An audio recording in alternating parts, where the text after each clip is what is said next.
오늘의 사연 시작하겠습니다. 결혼 잘못한 아들 때문에 고생 많이 하신 어머니, 이제서야 웃고 사실 수 있게 해드렸습니다. 저한테도 이런 날이 오기는 하네요. 키울 때도 고생시키고 결혼 후에도 며느리 눈치 보게 해서 죄송한 마음이었는데 이제야 마음 편하게 저도 어머니도 살 수 있어 너무 기쁩니다. 그리고 너무나 행복합니다. 진작에 이랬어야 했을 텐데요. 저의 어머니는 혼자 저를 키우셨습니다. 제가 어릴 때 아버지가 교통사고로 돌아가셔서 혼자서 저 하나 바라보며 키우셨죠. 지금의 교통법규나 상황을 봤을 때 충분히 보상을 받을 수 있는 사고였지만 그때 당시엔 블랙박스나 CCTV가 활성화돼 있던 때가 아니라 그냥 위로금 조금 받고 끝났습니다. 그 시절 여자 혼자 아이 키우기가 얼마나 힘들었을지 상상이 안 되실 겁니다. 정말 안 해본 것 없이 열심히 사셨고 저도 그랬기에 열심히 공부했습니다. 그러다가 어머니가 식당에 취직하셨는데 거기서 어머니의 사정을 딱하게 여겨서 계속 일할 수 있게 해주셨습니다. 그분이 저의 장모님이셨죠. 학생 때부터 아내를 봐왔습니다. 부유한 집안의 자제라 그런지 부티가 줄줄 넘쳤고 이쁘기도 했습니다. 근데 하나 맘에 안 드는 것은 싸가지가 아주 없다는 점이었죠. 제가 학교 마치고 늘 어머니 일하시는 가게에 들렸기 때문에 자주 얼굴을 볼 수 있었습니다. 또 마치는 시간에 데리러 가기도 했으니 거의 장모님과도 매일 마주쳤죠. 장모님은 저를 좋게 봐주셨고 먹을 것도 매일 싸주시고 그랬습니다. 감사한 기억이긴 합니다. 지금은 그것마저 다 떨쳐버렸지만요. 정말 가난하고 어려웠지만 열심히 공부했습니다. 제가 이 진흙탕을 벗어날 수 있는 것은 공부뿐이라고 생각했으니까요.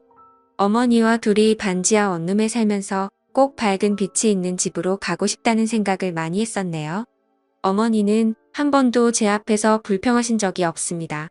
먼저 간 아버지가 있지도 않은지 그리고 새로운 사람을 만나고 싶은 마음도 없는지 그냥 묵묵히 일만 할 뿐이었고 부족한 거 없이 잘할 수 있도록 늘 희생하셨습니다. 그렇게 노력한 결과 저는 육군사관학교에 입학할 수 있었고 졸업 후에 장교가 되었습니다.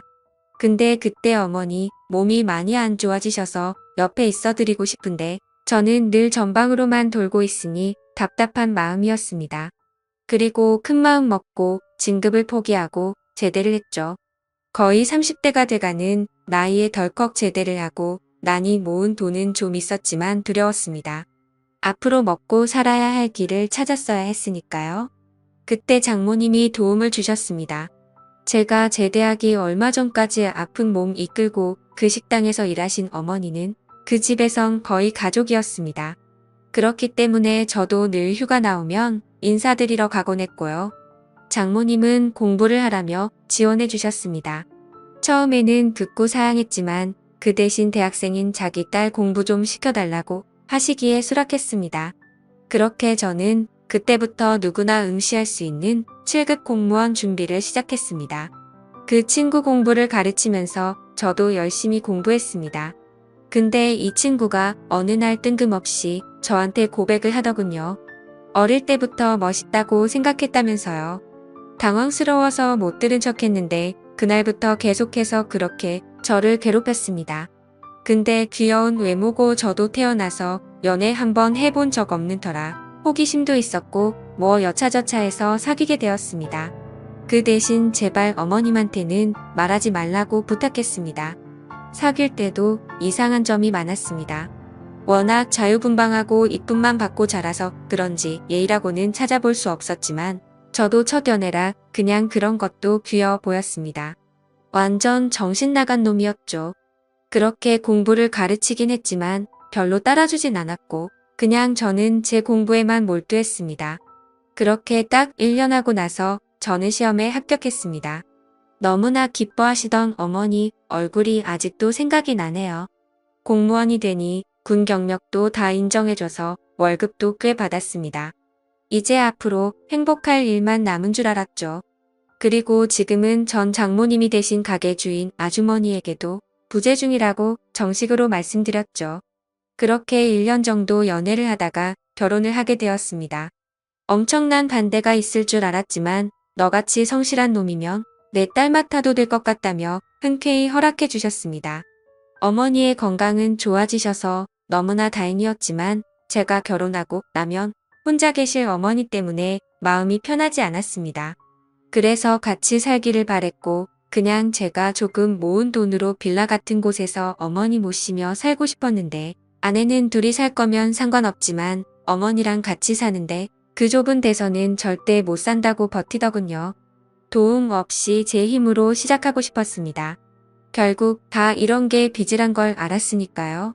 그래도 같이 살아준다는 마음 먹어준 것만도 고마워서 저도 한 걸음 양보했습니다.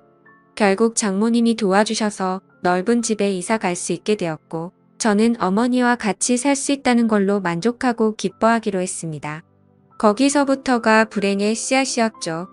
아내는 저한테는 처음엔 착했지만 저희 어머니한테는 아니었습니다.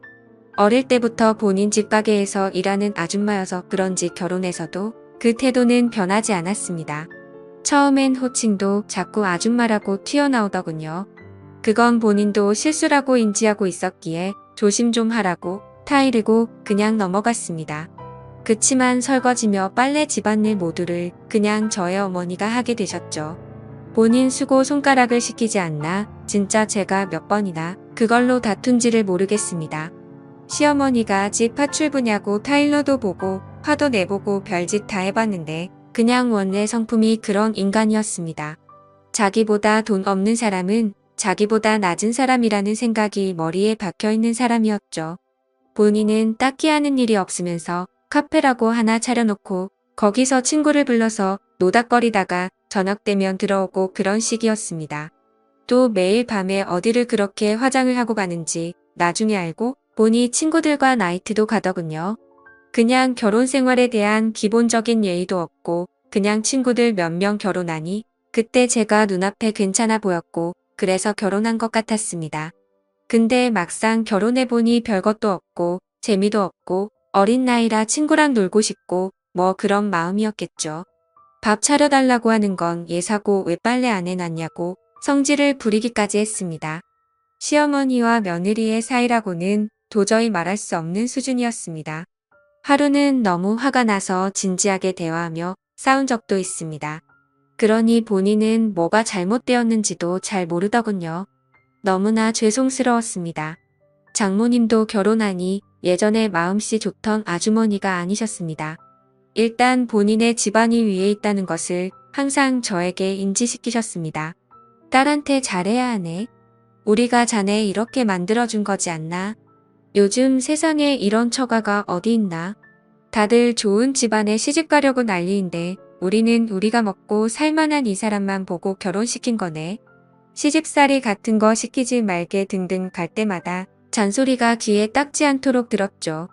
그걸 옆에서 듣고 있는 아내는 아무렇지도 않은 표정으로 폰이나 만지며 있었고 저는 점점 지쳐갔습니다. 그러다 정말 화가 난 사건이 있었습니다. 저의 어머니 건강이 좀 좋아지시긴 했지만 무리를 하면 안 되는데 장모님이 가게 바쁘다고 도와달라고 전화를 했답니다. 그걸 또 어머니는 도와주러 가셨고요. 아마 그것 또한 보답이라 생각하셨던 것 같습니다. 그 얘기 들으니 억장이 무너지더군요. 집에 가서 이 사실 알고 있냐고 물으니 태연하게 뭐 집에서 놀면 뭐해? 우리 엄마 도와줄 수도 있지. 옛날에 일 많이 했잖아. 하는 순간 뺨을 후려쳤습니다.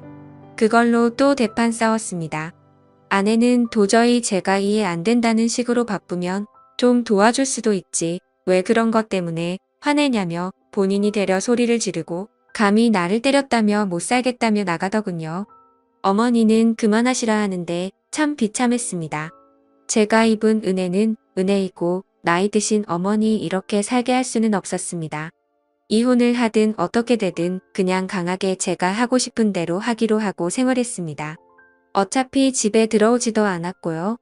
진짜 어디서 배워먹은 버릇인지 참 이해하기 힘들었습니다. 화난다고 친정 가서 그냥 자버리고 안 들어오고 말이죠. 장모님 또 저 부르셔서 잔소리하시며 애한테 도대체 왜 그러냐고 뭐라 하시기에 이혼하겠다고 했습니다. 도저히 이런 애랑 이런 집안에서는 결혼생활 못하겠다고요. 저희 어머니 파출부 아니고 아직도 여기 직원 아니고 그냥 이 사람 시어머니고 장모님 사돈이라고요. 입은 은혜는 평생 감사하게 생각하며 살 테니 결혼 생활은 얼마 지나지 않았을 때 그만두는 게 맞을 것 같다고요. 결혼하면 저 막무가내인 성격 조금은 고쳐질 줄 알았고 어른에 대한 공경도 좀 생길 줄 알았는데 전혀 그런 거 없이 무시하는 태도 이제는 못 참겠다고요.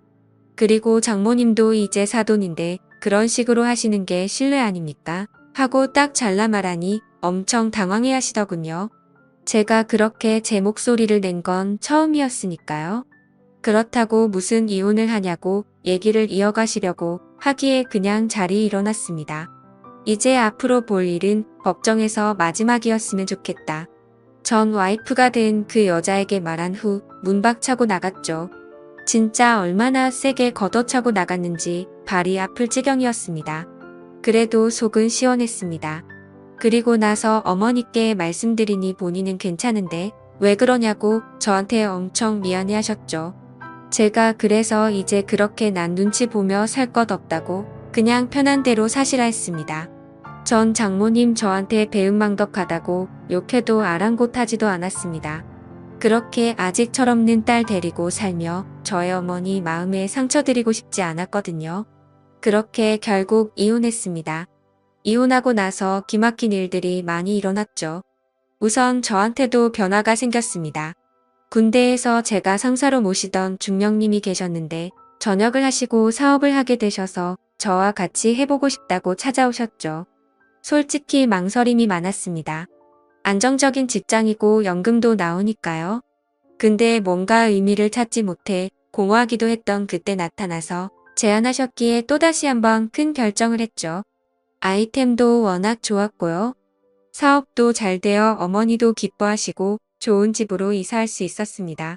그리고 지금도 여전히 현재 진행형으로 열심히 하고 있고요. 상황이 너무 좋아져서 부모님도 좋은 곳에 모시고 고생 안 시켜드리니 제 마음이 너무 뿌듯했습니다. 결혼까지 잘못해서 짧은 시간이었지만 며느리한테 무시까지 당하게 해서 죄송한 마음이었죠. 그치만 지금은 누구보다 평화롭게 잘 지내고 계십니다. 제 전 처가는 결국 무사하지 못했습니다.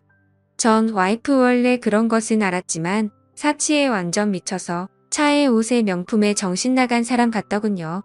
카카오톡 프로필 사진을 보며 대충 알고는 있었습니다. 계속 결혼 생활했으면 어떻게 됐을지 아득합니다.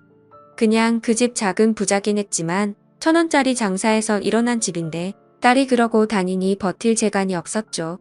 돈 틀어막고 안 주니 사채까지 끌어다 써서 빚이 눈덩이가 되고 결국 전 장모님이 다 정리해 주셨다 하더군요. 그것 때문에 그 목 좋은 가게도 올가을에 내놔야 했고요. 제가 잘 되는 건 뭐 어떻게 알았는지 전화와서 좀 도와달라 하시기에 돈 내어드렸습니다. 제 어린 시절을 보답이라 생각하고요. 돈 들이며 이걸로 진짜 다 끝이라고 확실히 말씀드렸습니다. 앞으로 전화도 하지 마시고 이제 봐도 아는 척도 하지 않았으면 좋겠다고요. 진짜 도움은 받았지만 저도 할 만큼 했고 어머니도 본인 가게 일처럼 열심히 일만 하셨다. 최저 시급도 못 받으며 일하는 거 한 번도 불편하신 적 없으시고 배려 일손으로 써주신다고 감사하던 분이다. 그런 분을 무시하고 사돈이 되었는데도 본인 아래 있다고 생각하시면서 그랬던 것 절대 용서 못한다고 또 한 번 말씀드렸습니다. 이제 정말 안녕히 계시고 잘 사시라고 다신 보지 말자고 하고 자리 떴죠. 그렇게 하고 나니 마음이 편해졌습니다. 계속 응어리처럼 남아있던 것이 없어진 기분이었습니다. 더 이상 눈치를 볼 일도 은혜를 입었다고 감사해야 할 일도 그거로써 다 정리되었다고 생각하니 편했습니다.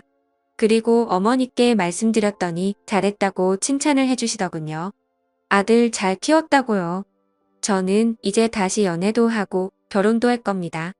상황도 좋아졌고 그러고 싶습니다. 꼭 좋은 여자 만나서 행복하게 사는 모습 어머니 돌아가시기 전에 보여드리고 싶어서요. 한평생 저 때문에 고생만 하신 어머니를 위한 마지막 효도가 아닐까 생각합니다. 읽어주셔서 감사합니다.